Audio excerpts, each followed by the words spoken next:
ജനങ്ങളോട് എന്തെങ്കിലും മര്യാദയുണ്ടെങ്കിൽ സർക്കാർ കൊച്ചി കോർപ്പറേഷൻ പിരിച്ചുവിടണം. മുഖ്യമന്ത്രി ഇക്കാര്യത്തിൽ ഒരക്ഷരം പോലും മിണ്ടിയില്ലെന്നും മുരളീധരൻ കുറ്റപ്പെടുത്തി. വിഷയത്തിൽ കേന്ദ്ര ആരോഗ്യമന്ത്രിയെയും പരിസ്ഥിതി മന്ത്രിയെയും നാളെ കാണുമെന്നും വി മുരളീധരൻ പറഞ്ഞു.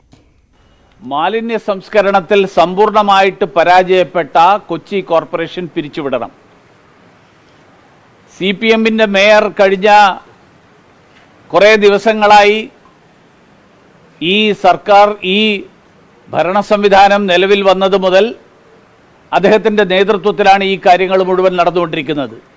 ഏറ്റവും ചുരുങ്ങിയത് ആ മേയറോടെങ്കിലും രാജിവെക്കാൻ CPM ആവശ്യപ്പെടണം.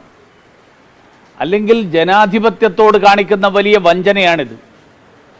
കാരണം വലിയൊരു അഴിമതി, ആ അഴിമതി നടന്നിട്ട് ആ അഴിമതിയിൽ ഉത്തരവാദികളായിട്ടുള്ള ആളുകൾക്കെതിരായിട്ട് ഒരു നടപടിയും എടുക്കാൻ സംസ്ഥാന ഭരണകൂടം തയ്യാറാവുന്നില്ല. കൊച്ചി കോർപ്പറേഷനെ നിയന്ത്രിക്കുന്ന പാർട്ടി, ആ പാർട്ടിയുടെ നേതൃത്വം തയ്യാറാവുന്നില്ല. തെരഞ്ഞെടുത്ത ജനങ്ങളോട് ഏറ്റവും ചുരുങ്ങിയത് ഇത്രയെങ്കിലും ഉത്തരവാദിത്തം അവർ കാണിക്കേണ്ടതല്ലേ? ബഹുമാന്യനായിട്ടുള്ള മുഖ്യമന്ത്രി ഇത്രയും സംഭവം കഴിഞ്ഞിട്ട് ഇതുവരെ അദ്ദേഹം കമാന്നൊരക്ഷരം മിണ്ടിയിട്ടില്ല.